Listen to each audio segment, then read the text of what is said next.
Hi, everyone. Judge Andrew Napolitano here for Judging Freedom. Today is Thursday, February 8th, 2024. Kyle Anzalone from Antiwar.com joins us now. Kyle, always a pleasure. I enjoy going through the anti-war wrap-up with you because it touches on a variety of topics of interest to our audience in the area of the government use of violence.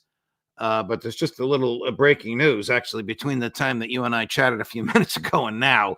And that is that the United States Senate has voted to proceed forward with a vote on sending $68 billion, not clear if it's 68 or 61, to Ukraine.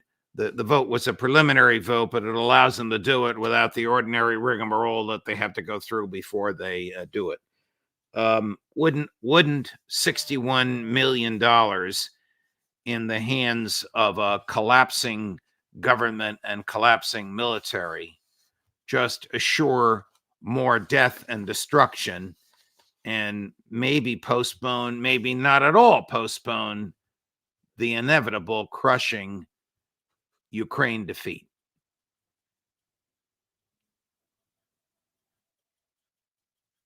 Oh, I don't hear you, Kyle.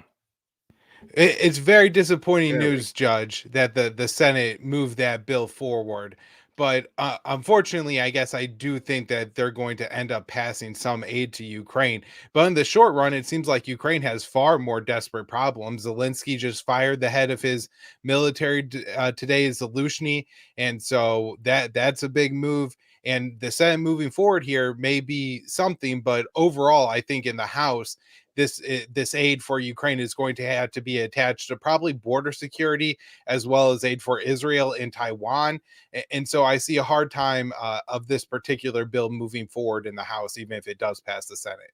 Here's the president yesterday, cut number 8, Chris. It's really off the wall, but let me hold back my comments on it because I want yours. This bill would also address two other important priorities. First, it provides urgent funding for Ukraine. I'm wearing my Ukraine tie, my Ukraine pin, which I've been wearing because they're in dire straits right now, defending themselves against a Russian onslaught, a brutal conquest. The clock is ticking. Every week, every month that passes without new aid to Ukraine means fewer artillery shells, fewer air defense systems, fewer tools for Ukraine to defend itself against this Russian onslaught. Just what Putin wants. Do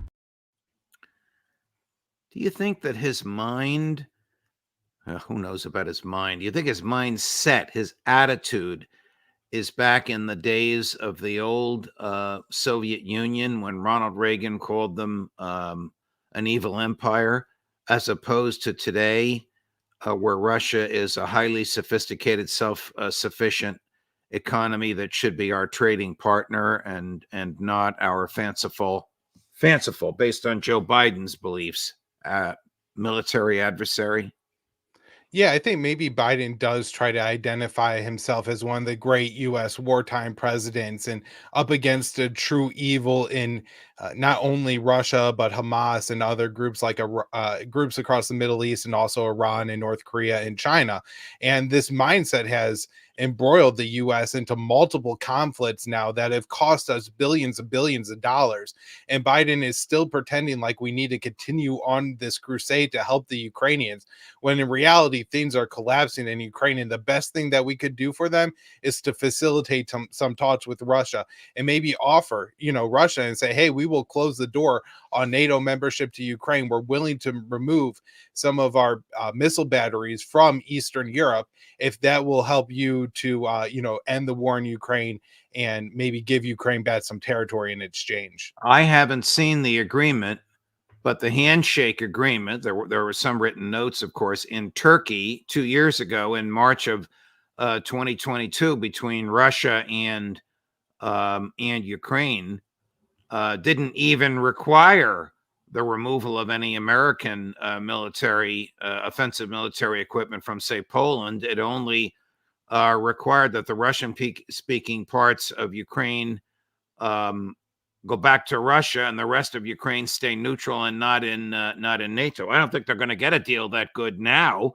which is 2 years later, 500,000 Ukrainian casualties later, most deaths, some injuries so great that they can't go back to the military, a government about to collapse, a government on life support. It requires money from the United States just to pay its domestic bills and its public servants. None of that would have happened had Joe Biden and Boris Johnson not interfered with that handshake agreement before it was reduced to writing. Certainly, the Biden administration had a lot of chances to help Ukraine. At the start of his presidency, Biden treated Ukraine like a de facto NATO ally, conducted major NATO war games within Ukrainian territory, and really upset the Russians with these war games and other agreements to defend Ukraine and to support Ukraine and things like that. And then leading up to the invasion, even there were offers from Ukraine and documents exchanged between Russia and the United States back and forth that could have averted the war by again agreeing that NATO not accept Ukraine as a member and withdraw some of their anti-missile defense systems from Eastern Europe that could be used to launch nuclear weapons at Russia. But rather than negotiating on those issues, the Washington refused, and so Russia ended up going to war. And then, as you say, a couple months into the conflict, rather than negotiating an end to it, they decided that they wanted to go to war. And each of these decisions has cost Ukraine more and more territory, more young men and women who are dying on the front lines, more of their infrastructure destroyed. To say nothing of a few million Ukrainian refugees looking for a place to live throughout Europe. All right, switching gears. People are criticizing the president for wearing a Ukrainian flag in his lapel. That doesn't move me one way or another. He's got the freedom of speech like everybody else. He can wear a Israeli Jewish star or a Ukrainian flag or an American flag if he wants in his lapel. But when he kills people, I care about it.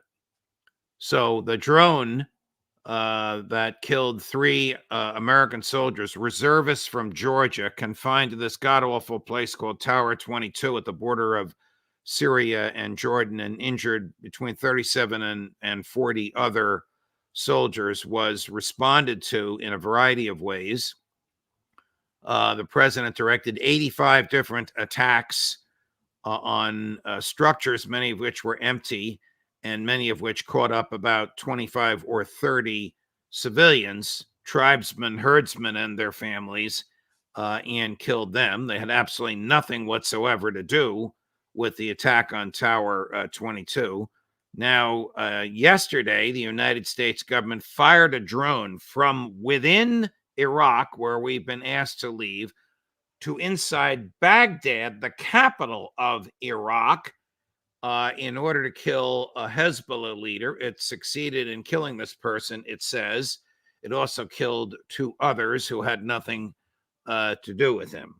How dangerous, how horrific, how violative of international law and morality is it for us to do this? We spent $1 trillion supposedly liberating Iraq from Saddam Hussein because supposedly he had weapons of mass destruction, which we now know he never had. Now we're inside the country. They've asked us to leave. We won't leave, and that we're bombing their capital. Could it get any crazier than this? Yeah, it's hard to imagine. And on the tie, I've long believed that members of Congress and politicians should be like NASCAR drivers and wear their sponsors on their jackets and things like that. So this seems to be a good example of that. And Well, as you said, does APAC have a lapel pin? Because 2/3 of them would be wearing that. right, or a Jewish flag may be appropriate for Joe Biden because, as he says, he's a hardcore Zionist and it's a firm belief of his. And so, yeah, this Biden's dedication to Israel has embroiled the U.S. in multiple conflicts in the U.S. and this ended up with 3 dead Americans. And Dub Bondow has a fantastic article out today in the American Conservative explaining how not only did Joe Biden sit these American troops somewhere out near the border with Syria and Jordan to reinforce a war they should never be waging, and poorly defended them and ended up getting them killed. But not only that, when they came back to America, he used their arrival as a photo op for his reelection campaign. And I really hope that, America is different now than it was in 2002 or 2003 when they see a flag draped coffin of an American soldier rather than wanting more blood in the Middle East. They want to come home and they blame our politicians for still having the American soldiers there. So I really hope this backfires and blows up in Joe Biden's face, just like his bombing of Iraq and Syria is, where these militia groups, they're not backing down. The Iraqi people are not backing down. They want the Americans gone. They're tired of the Americans violating their sovereignty and conducting airstrikes in their capital city. I mean, Judge, can you imagine if any other country conducted a bombing in Washington, D.C. against, a militia leader that was popular among the people? It would be outrageous. Can you no, I can't imagine that. I can't imagine that happening, Kyle. It's just it's a crazy world. The United States sets its own rules for itself. I mean, why do we have 57,000 soldiers in the Middle East, in Israel, in Syria, in Egypt, in Jordan, in Iraq? Why are they probably in Turkey? That I don't know, but I'm going to assume they're there. Why are they there? Because the US has dedicated itself to this global domination foreign policy, and the Biden administration has cartoonishly committed itself to it. Rather than vowing to bringing troops home from the Middle East, as he says, a candidate, he has decided that we have to ensure freedom and democracy everywhere. And so not only are we trying to fight a proxy war in Ukraine and also deter China in Taiwan, Judge, right now we have US troops on an island just a few kilometers off the coast of China. And not only that, he's exacerbating tensions with North Korea, but he still thinks we have to have 50,000 troops in the Middle East to fight and defend a war, mostly on behalf of Israel there in the military industrial complex.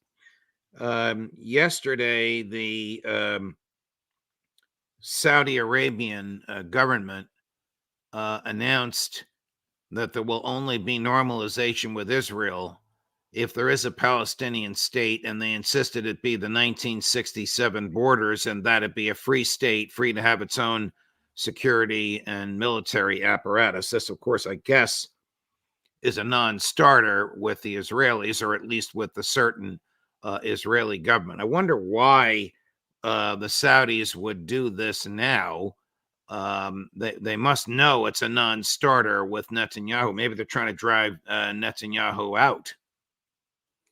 Yeah, so I think what Washington is trying to do is, the U.S. believes in this fiction that Israel is going to allow Palestinians to live in Gaza one day, and so they're trying to leverage normalization with Israel and Saudi Arabia on Saudi Arabia rebuilding Gaza, which no Israeli government will ever allow. They don't allow that much aid to get into Gaza even before the October 7th attack, so they won't allow it after. They're not going to allow the strip to be rebuilt. There's 2.3 million people almost now, all of them displaced, and so that level of infrastructure and that project just won't be committed to. But Blinken is doing this for propaganda because the Biden administration can't just pretend like they're completely underwriting the Israeli genocide and they're doing something for peace and diplomacy in the Middle East. So this is just a fictional thing the U.S. is doing, and Saudi Arabia stomped it out with their statement. Tony Blinken, the Secretary of State, said he had seen credible, highly credible, quote, credible, highly credible, closed quote, evidence that a significant numbers of the United Nations rescue mission in Gaza were aligned with Hamas. There are 30,000 people in that mission, and the Israelis claimed they had evidence on 12, and then the number was reduced to something less than 12. To my knowledge, nobody has seen that evidence, except the UN is not there anymore. Western Europe is not sending aid, and Blinken and the Congress have used it as an excuse to dial back our aid to Gaza.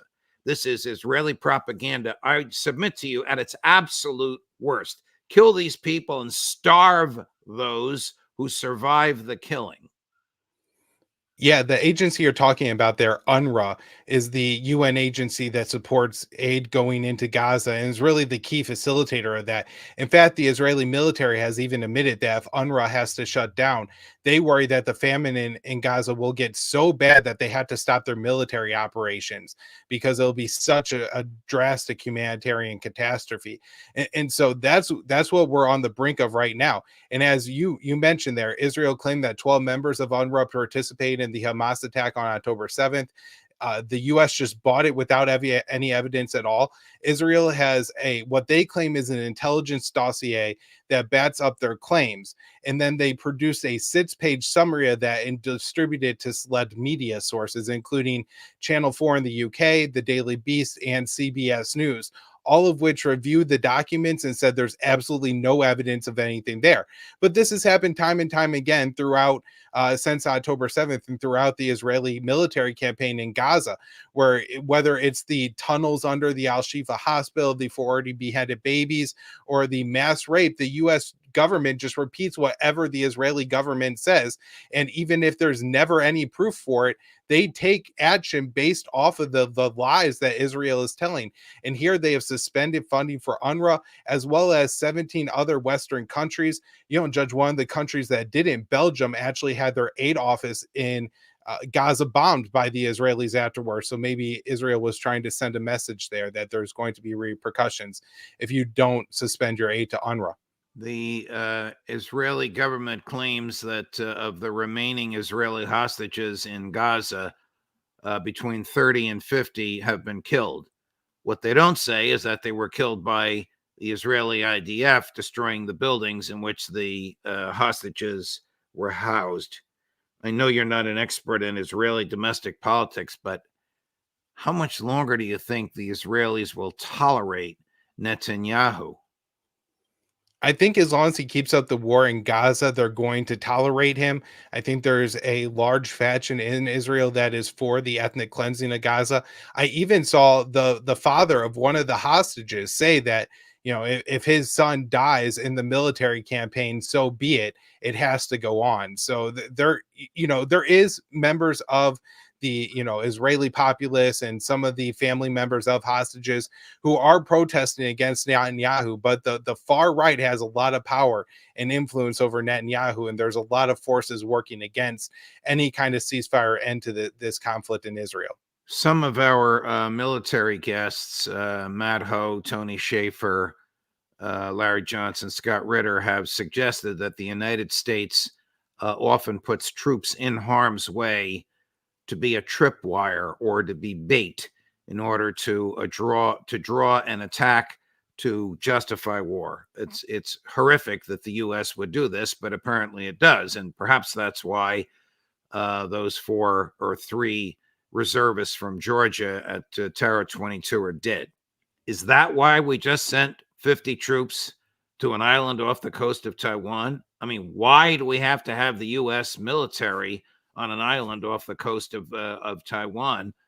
Biden would be crazy to try and pick a fight with China in its backyard. Yeah, Judge, I wish I understood the thinking in the White House because I often find myself asking myself why they're doing whatever they're doing, and including in this case. In fact, when I initially saw this, I was in disbelief, and my colleague at Antiwar.com emailed the Defense Department to ask about this, and they did not issue a denial. They said that they won't discuss the operations that they're conducting. They didn't say the U.S. forces weren't there, so I would assume that non-denial is just about as good as an admission. And we've had reports from Taiwanese media that they're on that island. So the only thing I could imagine them being for their judge is a tripwire, that they're concerned that maybe China was going to act on that island. And so they put U.S. troops there as a deterrent. And they do this throughout the Middle East, where, U.S. troops are occupying Syria basically to prevent Assad from coming over and retaking the Syrian territory. So yeah, U.S. troops are just placed in different places around the world, basically to hold them like on a risk board or something like that. Someone that you and I and our friends in the anti-war small government taking free speech seriously movement admire very much is on his last appeal, and it will be heard at the end of next week, and that's Julian Assange. Julian Assange, of course, has been charged by the United States government with espionage for being a journalist, for receiving documents from someone who was convicted of espionage and sentenced to 45 years in jail. Bradley Manning, now Chelsea Manning, whose time in jail was commuted by President Obama. What Julian Assange did, in my view, was perfectly lawful, absolutely protected under the First Amendment as interpreted by the Supreme Court definitively in a case known as the Pentagon Papers case, in which a similar thing happened, and the person who exposed it was the famous and now deceased giant of human liberty, Daniel Ellsberg. The reason I mention this to you is because Assange's last appeal to deny extradition from Great Britain, where he's been held for 4 years in solitary confinement in a hellhole, is next week. And a lot of the Assange people have been asking a lot of us that believe this is a profound injustice to look in the camera and say what we feel about Julian Assange. I didn't tell you ahead of time I was going to ask you to do this, but something tells me you are not uncomfortable doing it. Assange exposed war crimes committed by the Bush administration and exposed the perpetrators of those war crimes laughing, and he did so absolutely under the protection of the First Amendment. The Trump administration obtained very improvidently. Kyle, I almost talked President Trump, he was the president at the time, into pardoning Assange, but others talked him out of it after my phone call with him. But the Trump administration charged him with espionage. The then Secretary of State, former head of the CIA, former Congressman Mike Pompeo, actually hinted that Assange should be assassinated. It's a horrible, horrible state of affairs. He no longer belongs in jail any more than you or I or anybody watching us now. Your thoughts? Absolutely. Julian Assange is one of the most important journalists, if not the most important journalist of our time. He's leaked some of the most, or, has had some of the most important documents that, has shaped our understanding of what has happened over the past couple of decades, leaked to him and published through his outlet, WikiLeaks, 100% verification record. So just an outstanding record as a journalist. And he is being persecuted for those crimes. And not only is it just wrong that a journalist is being, thrown in prison and smeared by this systematic campaign from the U.S. government, the U.S. And the U.K. government, not only, to keep him in jail, but to diminish his reputation and to put other allegations against him. But also, this is a huge attack on the First Amendment and could really restrict what it actually means and what you're allowed to do as a journalist in the United States. So this would absolutely be huge, Judge, and we cannot allow him to be convicted, not only because Julian Assange is a hero and should be able to spend time with his wife and his children and run WikiLeaks, the most consequential outlet that we should have right now, but also to defend the First Amendment. Thank you, Kyle. A beautiful statement for Julian Assange, and thank you for your time as always. We'll look forward to seeing you next week. All the best. Thank you, Judge. Of course. Coming up, Professor John Mearsheimer, and later on, Professor Jeffrey Sachs, Judge Napolitano. Professor Sachs on events in the Senate, which will lead to more slaughter in Ukraine. Judge Napolitano for Judging Freedom.